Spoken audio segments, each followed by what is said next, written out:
Hello, everyone. Welcome to a special Thanksgiving edition of Stacking the Box. We're going to cram two shows into one. We are going to recap Week 12 really quick, and then we will go through all of Week 13 games, including the three that are on Thanksgiving, the one that is on Black Friday. No Sterling Holmes today, so Mike Luciano is filling in for Sterling. Mike, what's up? Well, happy holiday season to everybody.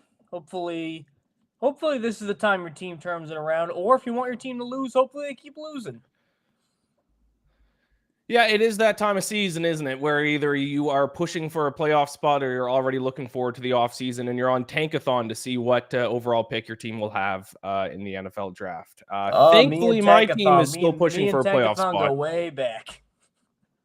Yes. Thankfully, my team's still looking for a playoff spot. Mike, I don't know about your team. But before we get into Week 12, Underdog is the best place to cash in on all your takes this football season. Which players are going off? Which ones are ice cold? Make your entries in just a few taps and turn your sports opinions into real money. Join over 5 million fans that are already playing on Underdog with their Pick'em game. You could win money by making entries with your favorite players. Underdog is the best place to play champions. So sign up and deposit now using the code Stack in the Box. That is all one word, Stack in the Box, to get up to $1,000 in bonus cash instantly. Download the app today. I don't have a stack. I do not have an Underdog lineup for Thursday. I'll see if I can make one today and then tweet one out. But download the app today and use the code Stack in the Box to get up to $1,000 in bonus cash instantly. Higher or lower, you make the call on Underdog. And I mean, Underdog's going to be great for Thanksgiving with those three games set to take place. Must be 18 plus or 19 plus in Alabama or Nebraska, 19 plus in Colorado for some games, 21 plus in Massachusetts and Arizona, and present in a state where Underdog Fantasy operates. Terms apply. Void in Colorado. Concerned with your play? Call 1-800-GAMBLER or visit www.ncpgambling.org. Arizona 1-800-NEXT-STEP, 1-800-639-8783, or text NEXT STEP to 555-3342. New York, call the 24/7 Hope line at 1-877-8-HOPE-NY or text HOPE-NY 467-369. Mike, we lost you during that ad break, but you managed to get back before I got to the end of it. Are you all good? I got my technical difficulties out of the way in the beginning. Figured I'd just get it all out of my system. All right, sounds good. Let's start with recapping Week 12. Last week, Mike, on Stacking the Box, I did make the claim that I felt we were going to have a chaotic Week 12 on Sunday, and we ended up having exactly that. Upsets all over the place. Cowboys upset the Commanders as double-digit underdogs. The Titans upset the Texans as touchdown underdogs. The Bears almost upset the Vikings. And what would have been maybe the most shocking upset of the entire season would have been the Panthers almost upsetting the Chiefs, but the Chiefs did what the Chiefs do, and they managed to win on a last-second play. This time it was a field goal in their favor. Let's start with the Cowboys and Commanders. If you're a Commanders fan, Mike, are you worried right now with the state of this team? Because they have regressed recently. They've lost now, 3 straight games, and they certainly do not have a playoff spot completely locked up quite yet. I mean, I think people are forgetting this team won 4 games last year. And if you look at all those preseason prognosticators figuring out who was going to do what, a lot of them had the Commanders fighting for the number 1 pick this year. So they were ahead of schedule with that hot start. I don't think Jaden Daniels was going to play like an MVP the entire season. Even in what was a quote-unquote bad game for him, he still had like 300-something total yards and 2 touchdowns. So I'm not too concerned. The only thing I'd be a little bit concerned about, because you're not going to have this special teams meltdown every single game. That was aberrant. I'm slightly concerned with Cliff Kingsbury, a guy that I think is probably going to be a head coach pretty soon, because he's doing that thing he did in Arizona where he starts off as a world beater in the first half of the year, and then teams kind of see his offense, and they adjust. In the second half of the year, he's terrible. Every year in Arizona, he'd start off like close to 500 or above 500 with his offense, and then what do you know? Teams kind of get used to it, completely falls off the map. He did that in Arizona. I remember one year, I think they were 8-0, 9-0, and then they had to limp into the playoffs and lost in the wild card game. It can be tough. Now, I don't think it'll be too much of a problem. I think the NFC's weak enough where they're probably still going to sneak into the playoffs, and even if they get trounced in the playoffs, making the playoffs with a rookie quarterback like Jaden Daniels, that's a hell of a debut season for Dan Quinn and this whole new regime. But I'd say keep an eye on Kingsbury because he's doing all of his old tricks again. He is doing his old tricks again. This is classic Cliff Kingsbury. We have now seen it for many years at Texas Tech. We saw it when he was the head coach of the Cardinals, and now we are seeing it as offensive coordinator for the Commanders. Texans. What about the Texans? The Texans have kind of been the Commanders of the AFC, a team that maybe was overperforming at times this season, won some games maybe they shouldn't have won. Obviously, the difference is the Texans were a playoff team last year, but I think they have regressed this season. If you're a Texans fan, should you be worried? Or is this just the growing pains of a young team, a young coaching staff? That's exactly what it is. The two problems they have right now, obviously Stroud's not playing well. It's a sophomore slump, but we've seen C.J. Stroud be awesome before. He's not like the problem right now. There are two problems with Houston. Number one, the offensive line is just falling apart. They have Laramie Tunsil, and other than that, I mean, the interior is just a mess. They're getting beat up the entire time. Mixon hasn't been as good running the ball as he has been to start the year. Stroud's been pressured more. And then obviously Stroud last year got some good interception luck. And this year it's kind of coming back where he's got 9 picks already at 5 all last year. And number two, I don't know why this guy keeps getting head coaching buzz, but Bobby Slowick, when he came over, he's doing a lot of Shanahan stuff, but a lot of very basic Shanahan stuff. He hasn't really evolved as a coordinator. So it's very predictable, very stale, and teams kind of caught on to it. And then you throw into that no Stephon Diggs because he's out for the year. Nico Collins missed most of the year. He just got back now. It's going to take some time for him to really ramp up. So now it's John Mechie and Xavier Hutchinson getting tons of big snaps. That's the problem with Houston. Lucky for them, they're in a horrible division where they're still going to end up probably with a home playoff game. I don't know if they'll win that because right now they're supposed to play Baltimore, and Baltimore looks great right now. But big picture, writ large, Texans will be okay. They just need to get that offensive line fixed out and get a little more innovation from Slowick. But, yeah, I thought they were just a murder machine who was going to compete for a Super Bowl this year, and they certainly are not that. Mike, I'm glad you're here to talk about the Chiefs because I'm sick of talking to Sterling about the Chiefs because I know already what his opinion is going to be before I even ask him questions because the Chiefs can do no wrong. They're great. They're going to win 3 Super Bowls. They're never going to lose again, blah, blah, blah. So I'm glad that I do get to talk to a non-Chiefs fan about the Chiefs because I know every single season in the Patrick Mahomes era, they've gone through a rough patch where they don't look like they're necessarily Super Bowl contenders, and then they turn it on in the playoffs and they go on to win the Super Bowl. This year does feel a little bit different because they haven't looked really good in a game yet. We're now 12 weeks into the season, and the Chiefs haven't had a dominant victory at all. I guess their win over the Saints early in the year was somewhat dominant, but this is not just necessarily a cold streak they're on. This has been 2/3 of a season worth of games where they have not looked good. They almost lost to the Carolina Panthers quarterback by Bryce Young this past week. So my question to you is this the same old thing? Will the Chiefs just turn it on in the playoffs and then make a deep playoff run again? Or is this team a little bit different? Are we going to see an early exit from the Chiefs in the playoffs? Well, the point of comparison is always New England. And if you look at those New England teams, they were winning every game 33-10. There was a lot of 21-7 teams where the other team, for some reason, only against the Patriots would try to do something stupid, and then it would backfire on them. There were a lot of games like that every single year where that happened. Or they'd be up 17-10, and then Brady marched them down. Like, okay, I've seen this movie. I know what's going to happen. Every single great dynasty team, Kansas City, New England, Cowboys in the 90s, like they all win games like this.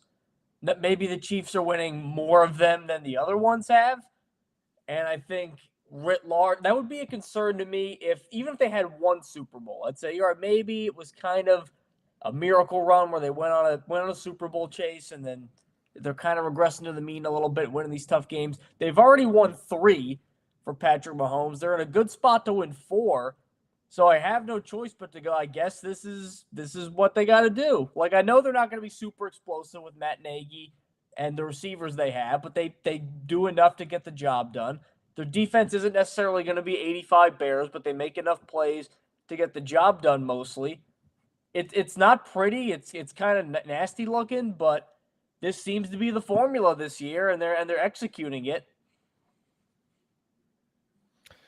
Trevor Rogan in the chat says, I think the Chiefs have a lot of issues, but the difference this year is that they've had the worst injury luck of the past few years. Yeah, they certainly got some issues. Some guys are supposed to come back here at the end of the year, which might, be the boost that they need to kind of go on a deep playoff run. I think my thing with the Chiefs is their hopes of winning a third straight Super Bowl. See, and Matthew in the chat, these are Chiefs fans. I'm sick of them. Iain, the Chiefs fan, starts in the Chiefs season starts in the playoffs. Chiefs, the Chiefs were the Jets like before Mahomes, and then now look what they've done. Matthew, you have to admit that you are a little bit more worried this year than years past because you guys haven't looked good for a game yet. Trevor, they'll get knocked out of the playoffs if they can't figure out corner 2 and improve the pass rush. I think it comes down to whether or not the Chiefs get that number 1 seed. Because if they're able to continue to win games on the last play of every single game, and they get the number 1 seed, winning 2 playoff games with both of them being at home is a lot easier than winning 3 playoff games with likely at least one of them being on the road. That is a massive difference, especially for a Chiefs team that really has their margin for error is tiny.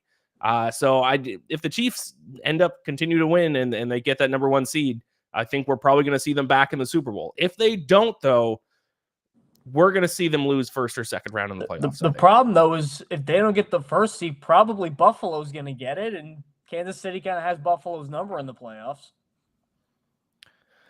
10P kids, I don't think that's the case. Honestly, I thought there was no way they would win the Super Bowl last year. But there was even last year, they weren't blowing teams out. But if you look at the analytics, the metrics, they're still top 5 and just about everything, if not top 5, top 10. If you looked at net yards per play, EPA, opponent EPA, that's not the case this year. Analytically, they are a significantly worse team this year than last year. They're middle of the pack in just about everything, except for, and I've talked about this in the past, when they get on third down on offense, they become the greatest football team to ever live. I don't know what it is about third down, and I guess that's, if you can just get first downs every time you get on third down, you're probably going to win a lot of games. But outside of their third down offense, they are like an above average football team from a metrics and an analytics standpoint, which last year they were better than that. I know last year they weren't, beating up on teams. They had a little bit of a cold streak, especially close to the end of the season, but they were still analytically a much better team last year than they are so far this year. And all right, let's talk. I get go the ahead. concern, but I mean, not to sound like Sterling here, but Mahomes does seem to have some sort of second gear he just shifts into. Yeah, you do sound like Sterling when you say that, which is true, which is unfortunately true. I can't argue against that. Like I said, I do think it comes down to whether or not they get the number 1 seed this year. Let's talk the NFC West, which is now completely wide open. The Cardinals had a chance to kind of tighten their grasp on the division with a win against the Seahawks this past week. They lost. The Seahawks beat them. And the Seahawks had a dream situation this week, because not only did they beat the Cardinals, the 49ers and Rams both lost. Now the Seahawks are in first place in the division. But correct me if I'm wrong. I believe the Seahawks have a pretty difficult end to their season in terms of schedule difficulty. So, Mike, what are your thoughts on the NFC West as a whole? Who do you think comes out on top? Well, San Francisco actually has a pretty tough road. If you look at Seattle, for the next 6 games, they have 4 of them on the road: Jets, Cardinals, Packers, Vikings, Bears, Rams. So not a cakewalk, but I don't think there's any games in there where you're going, oh, that's an easy win for Seattle, which I don't think it's crushing if they miss the playoffs. First year with a new head coach. Geno Smith is 34 years old. I don't think that they're made to win right now. Niners have some tough games coming up, and I kind of don't know where they are, because they're the same team as they kind of were last year for the most part, and nothing's just clicking this year. I don't think anything drastic's going to happen. They're going to get rid of Brock Purdy or fire Shanahan. Both of those things would be stupid, but I don't think they're really going to do anything this year. I think you might as well stick a fork in them. Arizona interests me, actually. I know their defense is deplorable, but for some reason, and I don't know why it's not getting, maybe it's because they're a small market or whatever, but Kyler Murray's playing the best football of his career. He looks great. Trey McBride's one of the more underrated players in the league. Marvin Harrison Jr. is kind of shaking off the slow start. He looks good. That offense is good enough for the Cardinals to, I think, really make some noise, which, by the way, I'm kind of happy about, because I remember Eagles fans calling Jonathan Gannon the biggest clueless dope who ever lived after the whole Super Bowl thing, and now he's got the Cardinals actually looking pretty good in year 2. I'd watch the Cardinals, and if only because the Rams have the pedigree that they do with Sean McVay, with Matthew Stafford, that'll give them a fighting chance. Even if the defense is a bunch of young kids and a coordinator that I don't know if he's going to get more than 1 year. Even with all that, just those two, and then a healthy Cooper Kupp, a healthy Puka Nacua, I keep my eye on the Rams too. Yeah, I agree with Trevor in the chat. I think the 49ers are done. And this comes from a guy who's been, screaming from the mountaintops to invest in the 49ers, buy low on the 49ers. The 49ers are still the 49ers. I think it's too little too late. Especially if Brock Purdy misses this week. Because for them to have any chance against the Bills this week, and I don't think they can afford to lose another game, really, they need Brock Purdy back. And if he's not, they're completely toast. They have they finished the season against, Bears. So Bills probably going to lose. Bears, let's say they beat them, but then the Rams, Dolphins, Lions, Cardinals to finish off the season. The 49ers are done. I think I agree with you, Mike. I think I got to look at the Cardinals. I'm going to forgive the Cardinals offense for their performance last week. Pretty abysmal performance against the Seahawks. But their defense has significantly improved. Bears only scored 9 points against them. Jets only scored 6 points against them. Seahawks, even though they won, only one of those touchdowns of the 16 points came on a pick six. So really 9 points their defense allowed against the Seahawks. So, I like the Cardinals. Their offense can't have kind of poor performances like they had against the Seahawks last week.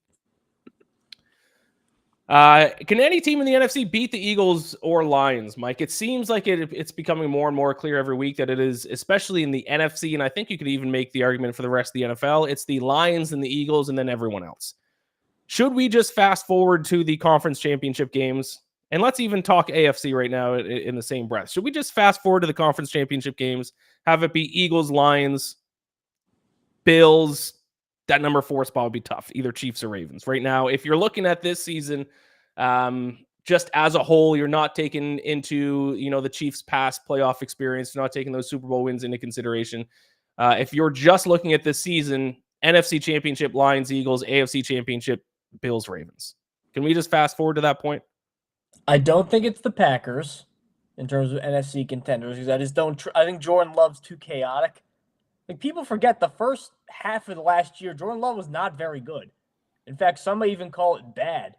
And then he just got crazy hot. And then honestly, this year, yesterday was his first game the entire year. He didn't throw an interception. He has 11 interceptions this year. The team that I think could make a run is Minnesota. Now, they're going to have to do as a wild card teams. I think Detroit's got the division, but Darnold is playing his best football, and they probably have the best collection of offensive weapons in the NFC, you could argue, in terms of Aaron Jones, TJ Hawkinson, Justin Jefferson, Jordan Addison, Jalen Naylor, and that defense of Brian Flores just causing havoc and blitzing all the time. The Vikings are the one that I think could kind of sneak into there. Because San Francisco, I don't know about. The 3 seed right now in the NFC is Seattle. So I don't think that's, particularly hardy challenger for either of those teams. But I think the Vikings have enough where if the Eagles start getting it going with the running game and the Lions start throwing the ball over the yard, I think they're one of the few teams that can actually withstand it. AFC, I'm with you too, in that I think Baltimore, again, is a wild card team right now because Pittsburgh has the division lead. I think Baltimore's got a shot, and that's not because of their defense, because they lost like 7 starters from last year. It's terrible. Their pass defense especially. Like, I like Nate Wiggins. He's doing a pretty good job, but everybody else, and Kyle Hamilton, Marcus Williams has fallen off a cliff. Brandon Stevens has fallen off a cliff. Defensive coordinator is Mike McDonald last year. He's gone. It's bad in Baltimore. Roquan Smith's hurt now. But Lamar is just going blacked out crazy, best play that a 2-time MVP, probably a 3-time MVP's ever been playing in his career. And when you get that, even with, playoff Lamar being what it is, if you get that going into the postseason, how can you count out the Ravens? I think, like you said, I think their defense is certainly a big question mark. The division leaders in the NFC outside the Lions and the Eagles are tough. The NFC West division leader is going to stink. The NFC South winner is going to stink, even if it's my Falcons. So it does. My issue with the Vikings, like Mike, you can't trust Sam Darnold in the playoffs. Yeah, they got offensive weapons. Yeah, they got a good defense. Am I going to take Sam Darnold to win a big playoff game? Not a chance. Well, they still have everything else, though. and But sometimes just that's everything else. I mean, Purdy was a freaking rookie. He almost made the Super Bowl after 7 games and he got hurt. So but he was sometimes you just good. build enough of a roster around him, things work out. Garoppolo got to a Super Bowl. Yeah. Yeah, fair enough. Who do you think right now? Is it safe to say? Well, I guess the division in the NFC West and NFC South, the division leaders, going to be a toss up. But let's just talk wild cards for a second. Is it safe to say the wild cards, 4 of the 6 spots are locked up? In the AFC, it's going to be the Chargers. It's going to be whoever doesn't win the AFC North between the Steelers and the Ravens. In the NFC, it's going to be the Vikings. It's going to be the Packers. So give me your prediction for who is going to take the number 7 spot in both conferences. Right now, it's the Broncos and Commanders at 7-5. But they got some teams on their heels a little bit. Dolphins are coming up. They're still 5-6, but they've been hot lately. Colts are still in it. Bengals, I guess, have a breath of life, but they can't lose another one. NFC is a little bit tighter with the Commanders falling off a little bit here. 7-5. You got the Cardinals at 6-5. So potential NFC West team could sneak in there, and then you do still have the Buccaneers, who have a very easy schedule to close out the year. So we could see, there is a world in which the loser of the NFC South gets in that final wild card spot too. So give me your prediction, Mike, for the 2 final wild card spots in each conference.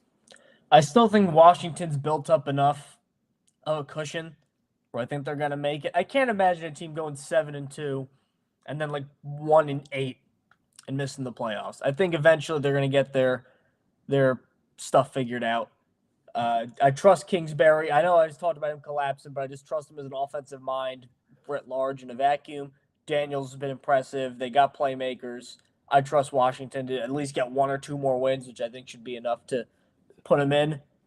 AFC's tougher because you want the playoffs to be a showcase of the 14 best teams in the league.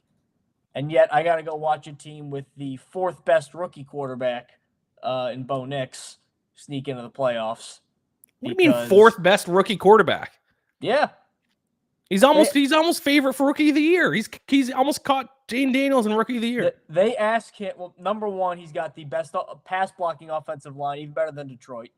They ask him to do basically nothing quarterback-wise. They asked him to do a lot earlier in the year in terms of calling stuff out pre-do, like running Sean Payton's complex offense.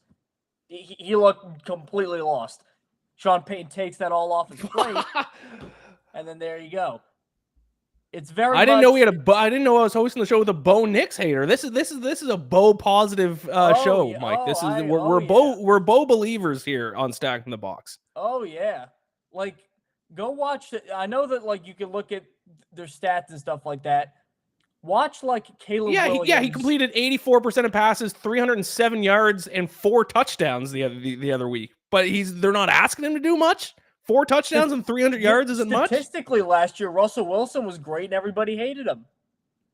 Sean Payton. Russell Wilson wasn't throwing for 300 yards and 4 touchdowns last year. He was throwing for 300 yards pretty consistently. Sean Payton. No. Go check it. And plus, I'm watch. Looking it up right now. Go watch Caleb. Just like velocity, like watch him throw a ball, then watch Bo Nix throw a ball. Like you could see a clear difference. Like Nix is certainly Russell better Wilson than I threw thought for 300 yards be. twice last year, is in week 2 and week 3, and that's it. He never threw 300 yards the rest of the season. And Nix is also doing enough to win games for Denver. Like I'm not saying he's a bad quarterback by any stretch. I just think I really underestimated Denver in terms of what they had other than him. Like that offensive line's fantastic. That defense is fantastic. Nick Bonito is probably going to be an all-pro, for being honest. Surtain, with the year Sauce Gardner's had, is probably the best cornerback in the league after kind of a down year last year. Right now, it's Denver.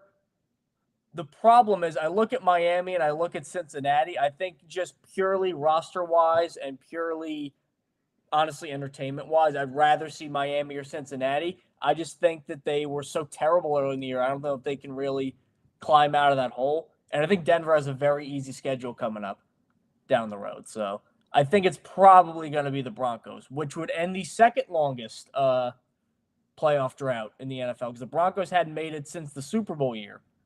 So that would end that. And then who do you know who's number 1 again? still. My dumb Jets. I'm sorry. I'm comparing Bo Nix to Russell Wilson's stats from last year. Bo Nix is having a significantly better year. He's averaging like 15 more passing yards per game. Russell Wilson's QBR last year was 50.7. Bo Nix is 55.9. I guess Russell Wilson had a better quarterback rating, ballpark. I guess. Wilson was viewed as so terrible they had to eat $80 million of dead cap. Nix is essentially because he was a vet that was supposed to bring him to a Super Bowl, not a rookie quarterback. Well, I think the point though is Sean Payton's. No matter who you are, I mean, look at what he did with. Look at the guys he had in New Orleans post Breeze. I don't think there were any big winners, and yet he was always getting numbers out of them. I mean, we're going to have to agree to disagree on this one, Mike. I mean, to call Bo Nix the fourth best rookie quarterback when he's like a pick'em, close to a pick'em to win Offensive Rookie of the Year, I think is a hot take. But listen, I respect a hot take. I mean, look, like him throwing a ball and Drake May throwing a ball are totally different stratospheres for me. And Drake May's I think we can all agree, at least, the number one rookie quarterback in the NFL is Michael Penix. Fact? Oh, I was going to say Jordan Travis, but sure. Yeah, there we go.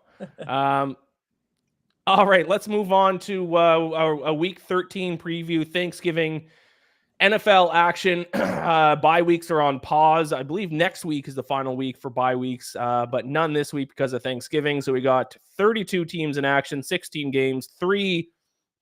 The chat is not agreeing with you, Mike. The chat is Jalen Bo Nix can't lie, but I'm not buying stock yet. Why are you booing me? I'm right. Let's start with the Thanksgiving Day games, which aren't great. Thankfully, the Dolphins have got hot a little bit, which makes the night game at least a little bit interesting, with the playoffs still kind of a possibility for Miami. The early games, not anything to write home about, unfortunately. Let's start with the Bears and the Lions. It is Caleb Williams. That's always interesting whenever he plays. Lions, really quick, are the Lions the best team in the NFL? Yes. Because really the only two teams that have an argument outside of them are Kansas City, who we've discussed. I mean, they are winning by the skin of their teeth every single week, and then Philly. And I'm only giving it to the Lions just because I trust Jared Goff as a passer a lot more than Jalen Hurts as a passer. And eventually, like as good as they are running the ball with Saquon Barkley, I don't think he's going to get 150 yards every single game. I think eventually he's going to go up against some team and they're going to limit Barkley, maybe 60, 70 yards, but he's not going to go for 160. And there's going to be a game where Hurts has to win it with his arm alone.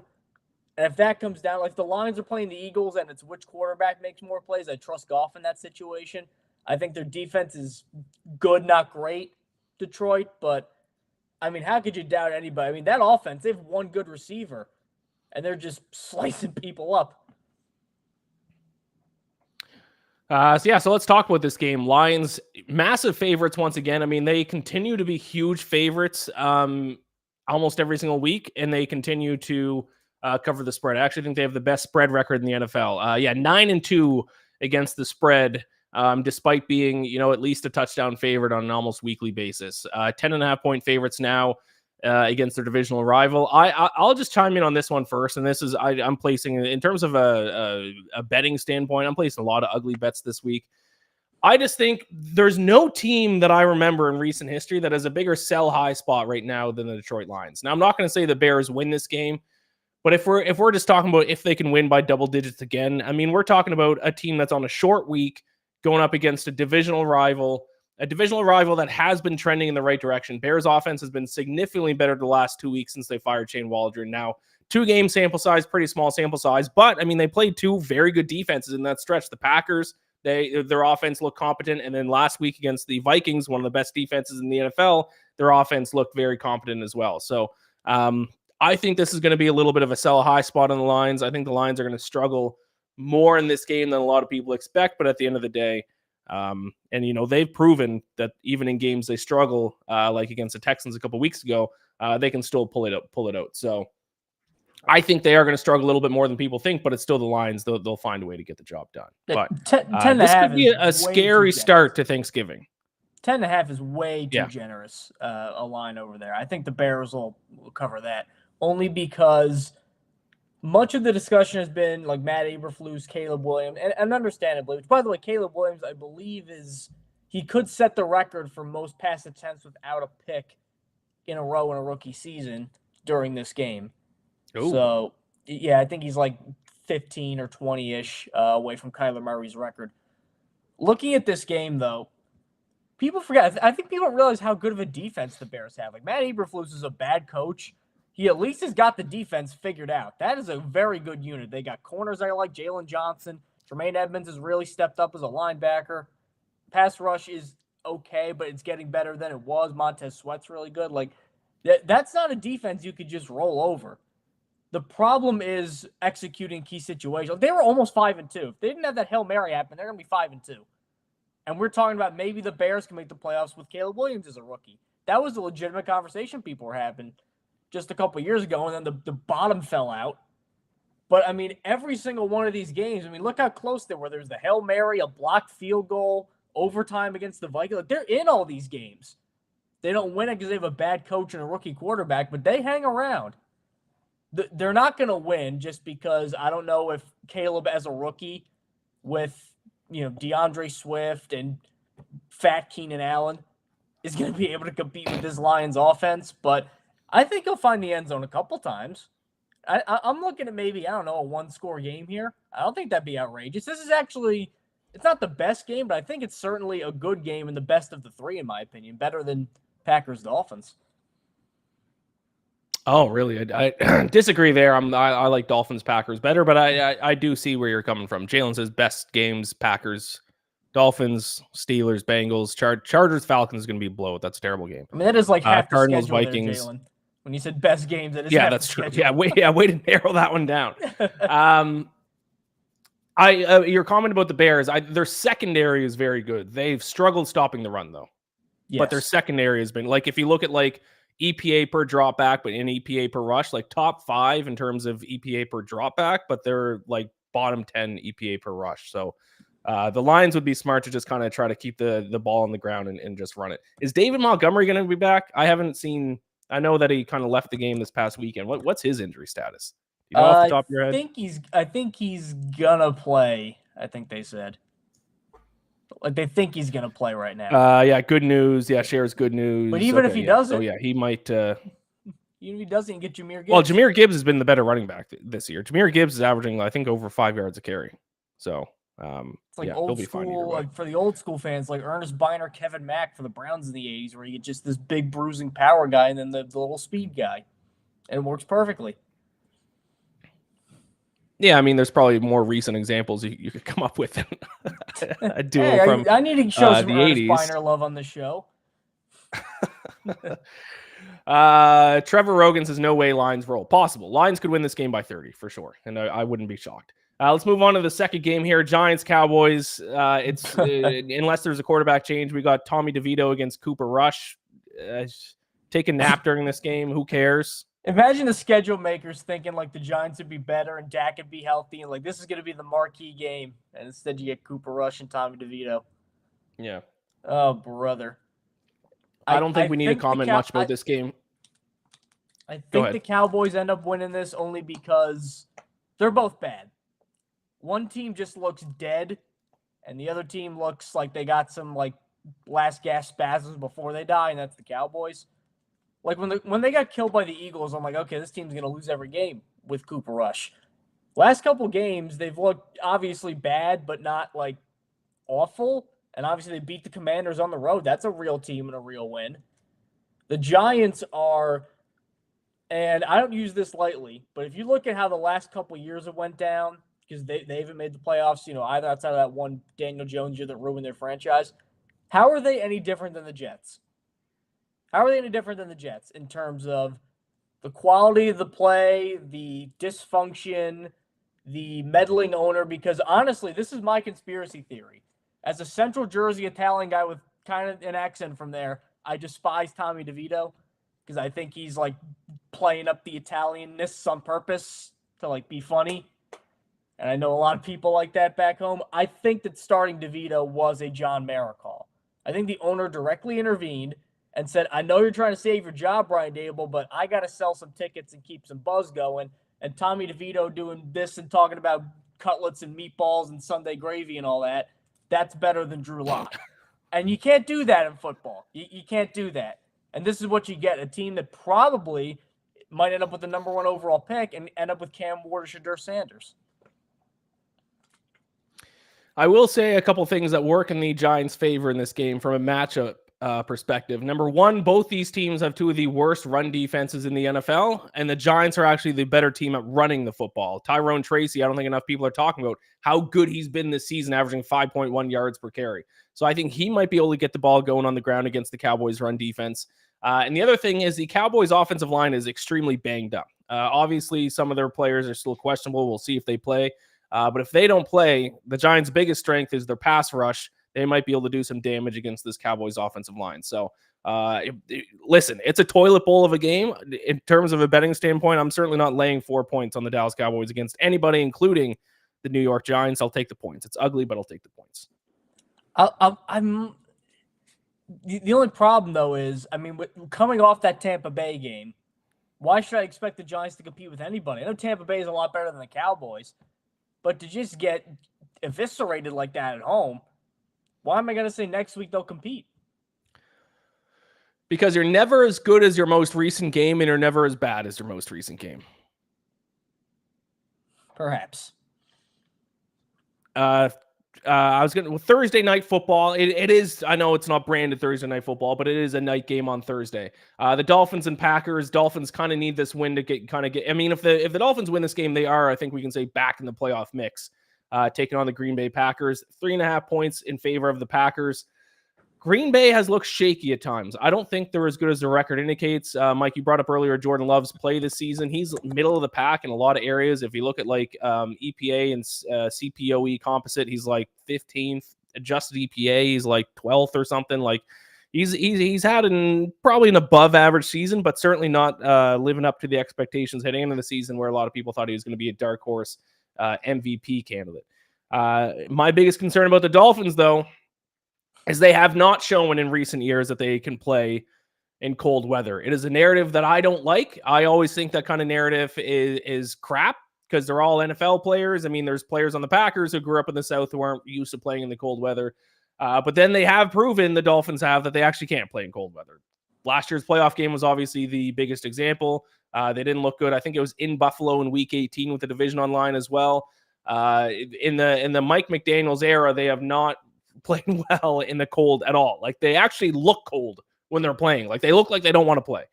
That concerns me because it is going to be cold and frigid at Lambeau Field on Thursday night, which I do actually got to say really quick.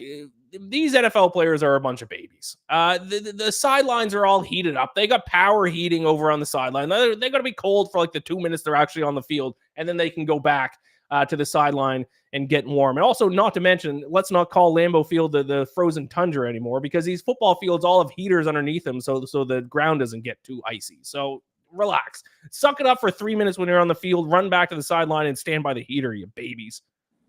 I mean, that sounds like somebody who hasn't experienced a lot of Green Bay winters. I think that maybe that would possibly change your tune if you went to Green Bay in December. Mike, possibly. I'm Canadian. I'm from Nova Scotia. My winters are a lot worse than Green Bay winters. Get out of here with that. Maybe it's the opposite. Maybe it's the fact I'm Canadian and the Green Bay winters. I've played in colder conditions than they're playing in Saturday night or Thursday night. I remember one time I ran and I didn't have heaters on the sideline. I remember running a 5K in Vermont. It was 0 degrees when the race started. I remember I was asking my grandfather, like, what's the temperature? And he had one of those outdoor thermometers, and it said 0. And he goes, there isn't one. I'm like, oh, God, this is going to be a nightmare of a 5K. But it's funny, though, because when you look at teams who can play in the cold and teams who can't, like, look at the best quarterbacks last couple of years. Tom Brady, Peyton Manning, Aaron Rodgers. Those are 2 California guys and a guy from Louisiana. And they managed to play in the cold all right. But Tua, it's always fun, too, that the Miami team, of all the teams that can't play in the cold, it's Miami. You know what? That's honestly what happens when you get a smaller quarterback from Hawaii who went to school in Alabama. Like, he never had to play in the cold until he got to Miami. Now, maybe this is the year he figures it out. I don't really think so, just because this Dolphins team, and not in like a challenging their manhood kind of way, they just don't, I think, have the personnel to play well in these conditions. They are spread it out, air it out. And they can run the ball decently well, Devon Achane and Raheem Mostert and Jalen Wright and guys like that. But it's not really like a power 3 yards in cloud of dust way that you play in these adverse conditions. It's a lot of get out on the outside and use your speed, which can be limited if there's adverse field conditions. So but honestly, even if they were playing at 72 degrees and sunshine, they'd still probably take the Packers. Because I think that Dolphins defense is way too volatile. Like, it'll look like the 85 Bears one week and then get torched the other week. I like Josh Jacobs, who has really not gotten as much credit as he deserves with his 8-3 start. I would say probably he's the main reason this Packers offense looks how it looks, because Love has been so turnover prone. And the Packers defense is, they don't get a ton of praise, but that's a solid unit. And Tua has been better since he's come back. But even at his best, when he's just been rolling, every now and again, he just has a stinker. Why can't this be that stinker? I'm just still trying to get over the fact that you don't think I'd be able to play in Green Bay weather. Well, I think it's got the lakes up there. Green Bay and Minnesota and stuff like that. I mean, I know Canada's got the winters, but isn't like Nova Scotia not as bad as the rest of Canada in terms of weather? It depends on what part. If you live, on the coast, then maybe. But I didn't live on the coast. I lived inland. All right. Well, I will probably take the L on Canadian cold fortitude there. So. Right. Fair enough. All right. Black Friday. The Chiefs are playing on every single day this week, except for, is it Tuesday they're not playing on, or Wednesday? When's that Christmas game that they're playing? I think Christmas is Wednesday this year. So. Yeah, so they're playing on Saturday every day and then Wednesday. So, right. So they're playing every day of the week this season except for Tuesdays. Tempe kids, yes, those thighs are quadruple layered. Correct. These thighs are meant for cold weather. Put me in, coach. I'll sign a 1-day contract with the Dolphins to run the rock. I got insulation. Yeah. Raiders against Chiefs for Black Friday. Chiefs 13-point favorites, almost 2 touchdown favorites. But they have not done a good job of covering big favorites as big favorites in the Patrick Mahomes era. They're actually 0-5 against the spread their last 5 games, with 4 of those 5 games, they were touchdown favorites or more. Last week, they were 11-point favorites, barely won. But this week, looks like they were going up against my old dear friend, Desmond Ridder. So I will not be touching the Raiders with a 10-foot pole. Desmond, I've seen way too much Desmond Ridder for one lifetime. I actually think I might just not watch this game because it's Desmond Ridder. And he has haunted me enough. So I will take the Chiefs. I mean, Aiden O'Connell's still working his way back. We don't really even have a definitive answer on who's going to be out there for the Raiders. It's funny, too, because... Trevor... what did Trevor say? Go ahead. Trevor says I would say the Chiefs-Raiders game will be a 1-score game, but Ridder. Yeah, I mean, if Minshew was playing tonight, it absolutely would be a 1-score game. But I wouldn't trust Desmond Ridder to play against Utah State right now. I mean, Minshew has more interceptions than touchdowns, so it's not like he's Kenny Stabler. But looking at this game, this should be the game. I'm still going to take the Raiders because every time I see a line like this, like 13 or 14, I want to get some numbers on that. Like the percentage of covers I feel like is not as high as it should be. Like, I can remember the biggest line I ever saw. It was the year Peyton set the touchdown record, and the Jaguars were terrible, and there was like a 19-point line or something like that. And it was like a 10-point game, and the Jags were in it for a lot of it. So you never really know. You never really know with these things, especially because the Raiders, I feel like more than a lot of tanking teams, I feel like they are genuinely kind of pissed off. Like, they're horrible, but I don't think they've just, like, quit and died. I feel like they could still function as a team. Brock Bowers is what a year he's having. You never know if he can just go off, especially because as Bryce Young has shown, Bryce Young's no great quarterback. He was able to move the ball against Kansas City. If they just get a couple Ridder to Bowers big plays, and Mahomes does that thing where for the first quarter he ends up just going 6 of 9 for 20 yards because they're not throwing the ball down the field a lot, I feel like they could hang around enough to at least make it a game worth your your viewing time and your money if you have Netflix. But honestly, I can't pick against Patrick at home against the Raiders. Like, they're gonna win. I just don't know if 13 is gonna be the final score line. Yeah, we'll see. Let's move on to Sunday slate. We got to rip through these the rest of the games here. But I do want to spend a couple minutes on your JETS Jets, because all season, in terms of the betting market for the New York Jets, the betting market has respected them all season, and I don't really understand why. It seems like on an almost weekly basis, they're either favorites or they're only slight underdogs and against teams that seem to be much better. Well, they were taking the now right they have attitude, imploded. They were taking the attitude like eventually it's got to work out, right? Like, if at some point they're going to stop losing. But it hasn't, and now they have completely imploded as a franchise, but yet they're still just 2 points. They actually opened as a 1 point underdog. The line has shifted 1 point since then. This seems like the Seahawks seem like the most obvious bet of the week. Is there any chance the Jets can hang in this one coming off their bye? No, and it's because of Jeff Ulbricht's poor delegation, because their defense was phenomenal when they had Robert Saleh. They fire him. Mm-hmm. Ulbricht comes in, does not give up defensive play calling duties. He's overstretched. I mean, Anthony Richardson last week was 11 of 30 again, which is the same that he looked like, before he got benched. Against the Jets, he was like 20 of 30 and had 3 touchdowns, and he let it come back. Mm-hmm. They basically really don't have a defensive coordinator because Ulbricht was it. So they don't have a defensive coordinator. Their offensive coordinator, Hackett, is not calling plays anymore. Todd Downing, who's the passing game coordinator, is. So they really don't have an offensive coordinator. They don't have a head coach. They don't have a GM. They don't have a healthy quarterback because Rodgers is supposedly not going in to get scans on injuries because he thinks they're going to find something and use it to shut him down for the rest of the year. So they really don't have any of the ingredients you need to win a game. It's funny because honestly, if you just look at the roster 1 to 53, I'd still probably take the Jets over the Seahawks. That's the confusing part of all this. Devontae Adams suddenly comes to the Jets, not as good. Tyron Smith was an all-pro, suddenly comes to the Jets, and he's allowed 6 sacks. Just looking at the roster, Jets are at home.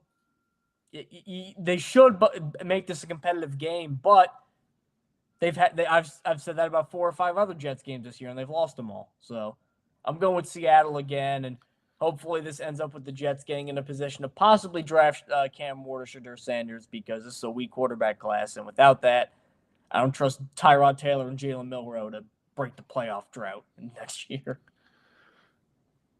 Yeah, as you mentioned, since firing Robert Saleh, the Jets defense now ranks 19th in opponent success rate, 29th in opponent EPA per play. Only the Giants, Panthers, and Jaguars rank worse in opponent EPA per play since week 6. Since 2022 with Saleh, by the way, they were first in opponent EPA. Now 29th. Yes, correct. It's not like even in the first 5. Yeah, even in the first 5 weeks this season, they were like top 5 in both those stats. It's one thing to fall off and go first to, 15th or whatever. You go first to last, pretty much. First to 30th. You shake your head. You wonder how. Tough times to be a Jets fan. Texans, Jaguars. Jaguars might be getting Trevor Lawrence back this week. Trevor Lawrence returned to practice on Monday. That's a promising sign. The betting market would indicate that they do expect Lawrence to be back in the lineup, with the Jaguars being just 5-point home underdogs. You would think this would be a touchdown or more with Mac Jones, who was terrible in his 2 starts with them. Can the Texans bounce back? They should. I don't even know why Lawrence would play. The Jaguars have 2 good things going for their franchise right now. Trevor Lawrence and Brian Thomas. Both of them have been hurt recently. I don't know why you'd put them out here in a lost season where Doug Peterson's going to get fired and you might end up getting Travis Hunter. I don't know why you'd play them. This should be a perfect get-right game for the Texans because Jacksonville defensively is just abominable. The worst. Perfect game for C.J. Stroud to get 300 yards and 2 touchdowns and no picks and say, all right, I'm kind of back. Lawrence can make it a game, I think, just because Texans missing Jalen Petrie, so maybe that frees up a little bit there. If he does not play, though, I don't care what the line is.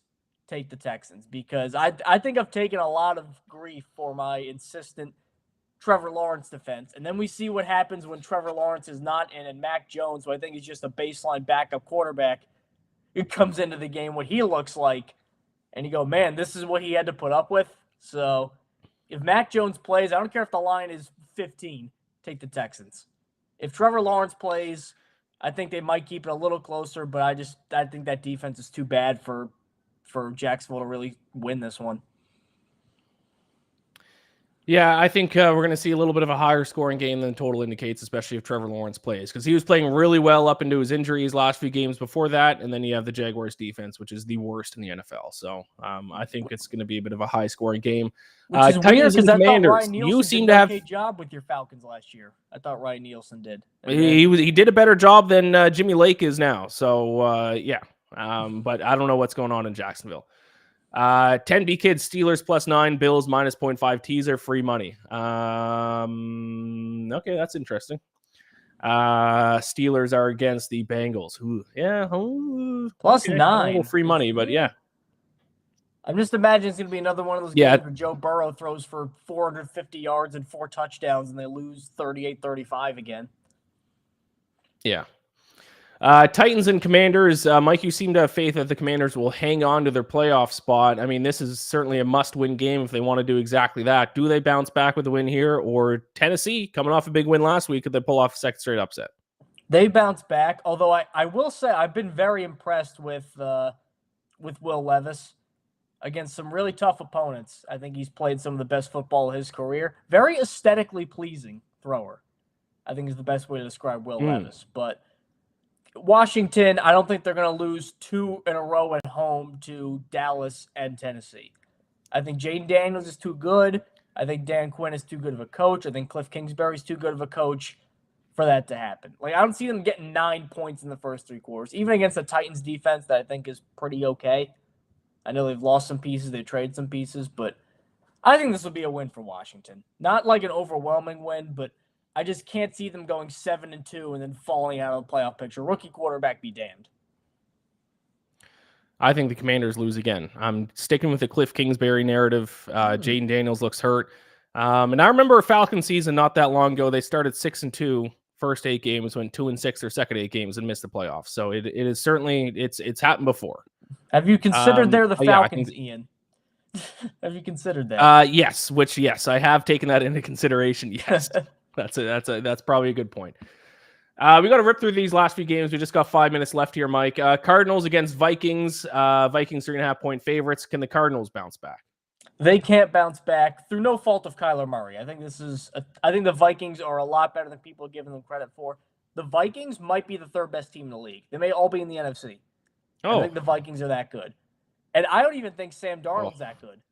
I just am very in on Kevin O'Connell. I'm very in on Brian Flores. I'm very in on that roster to the point where I think you could put any quarterback in there and they'd have some success. Now, Darnold, I think, has had a pretty okay year. I think he progressed a little bit, but then he kind of found himself. I don't think Kyler Murray's going to be in for his best game. I think the Vikings might actually beat that 3.5. I'm very bullish on the Vikings this year. Yeah, I can tell. We will see. The Cardinals are my upset pick of the week. I think the Vikings have won a lot of games that are coin flip games that could have gone either way. I think their defense has regressed a little bit recently, and I think the Cardinals hand them a loss here this week.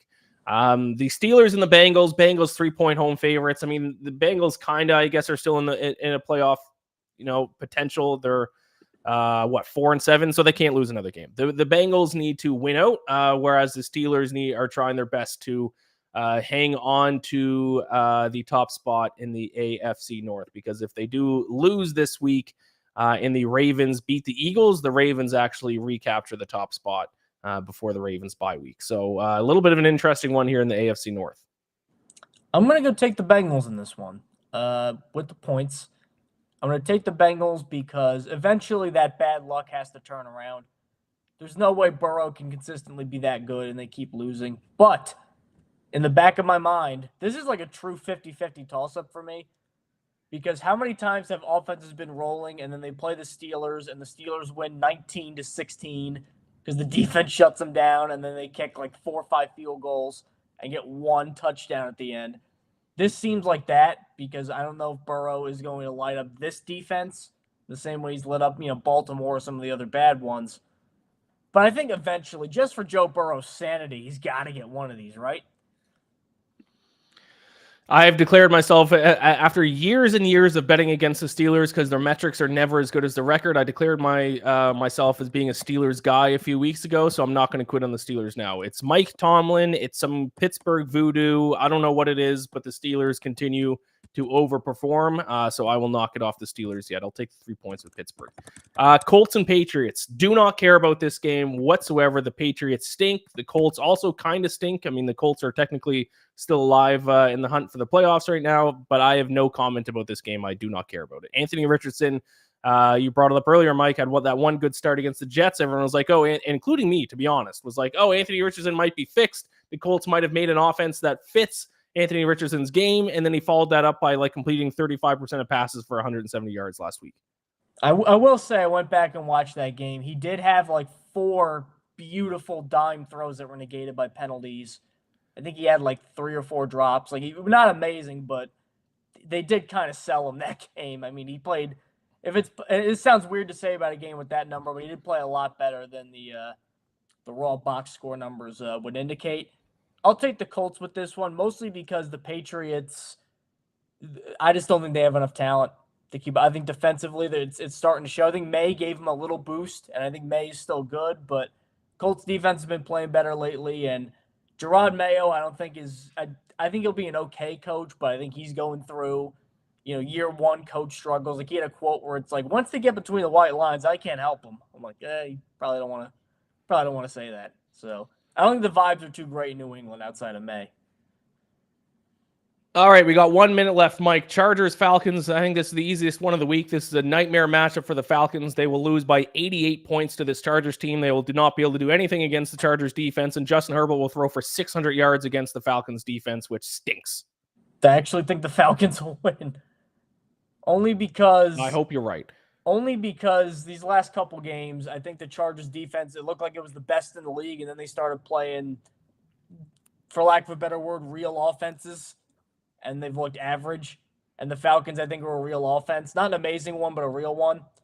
And I think they'll be able to put up some points against them. And Herbert, I think, will have a good game. But, man, I just don't trust the team with Will Dissly getting, the most targets in a passing game. I don't trust them to really reel off a bunch of wins in a row. I hope you're right. Buccaneers, Panthers.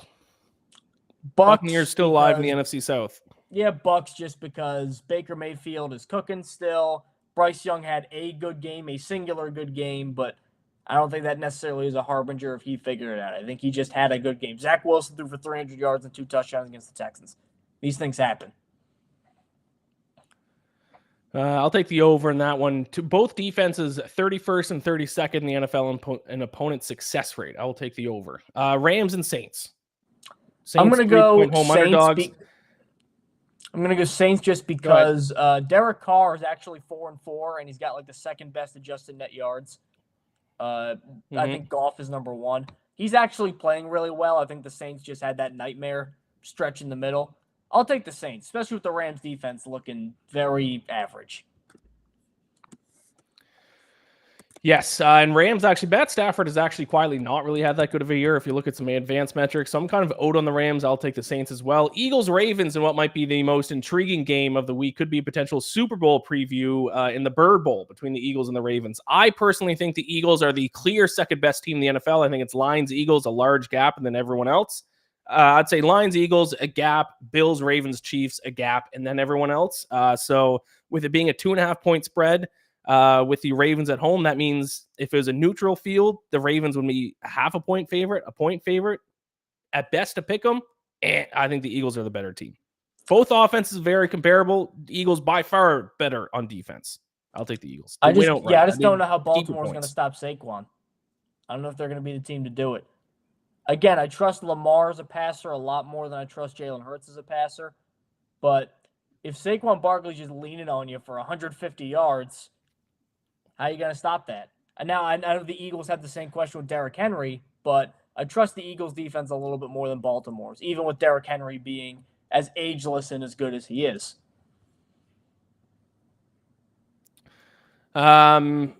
The 49ers and Bills, the only thing that's interesting, that game will only be interesting if Brock Purdy plays. If he doesn't, the Bills will win by 1 million. I will agree with that. And even if Brock Purdy plays, I'd still probably take the Bills. November, in Buffalo, Allen's cooking. It's all set up for the Bills. Monday Night Football, the Browns and the Broncos. I've bet on the Broncos almost every single week this season. That has been very profitable for me. I will continue to bet on the Broncos because I just can't imagine Jameis Winston on the road against the Broncos defense having a good game. I can imagine the Browns defense having a good game against Denver, though. Browns defense is still pretty good. Yeah, you hate Bo Nix, so of course you think that. Bo Nix has done nothing but played fantastic football all season, and you think he sucks. Hey, remember Mac Jones' rookie year? Remember how yeah, I do, Lawrence? But still, I mean, he still had a very good rookie season. Yeah, Rome wasn't built in a day. Like, Nix is obviously playing very well. I just think that the Browns, like the areas where Denver isn't very good, I think the Browns are very good.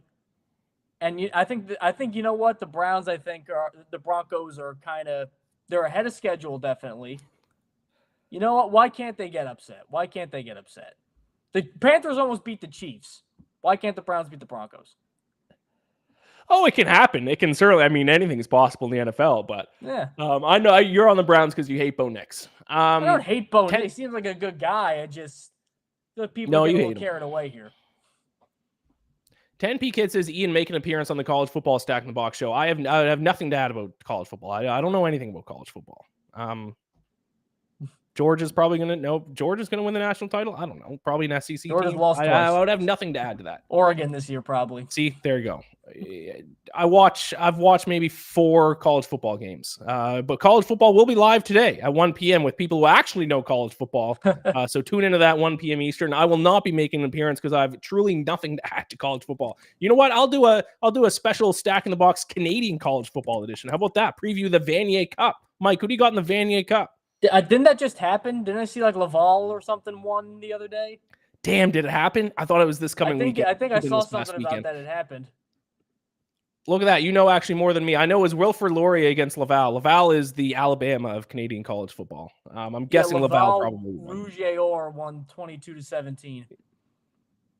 Oh, close game. Shout out Wilfrid Laurier. Kind of an underdog. Kind of what TCU did a couple years ago is kind of what Wilfrid Laurier did today or this year. So shout out to them. Not good enough though. Laval is the Alabama of Canadian college football. Laval Rouge-Or from Quebec City. Bo Nix's next team. Shout out. Stop. I'm kidding. Don't get mad at me. Tune in at 1 p.m. Eastern for the college football edition of Stack in the Box. And if you're listening to the audio version of this episode right now, upcoming, you are going to hear my interview with Rachaad White from yesterday, Tampa Bay Buccaneers running back. I talked to him yesterday. That's going to be played on the audio version of this podcast immediately after I'm done talking. If you're watching this live or if you're watching the video of this, that interview is going to be up, I believe, later today. So keep an eye out for that.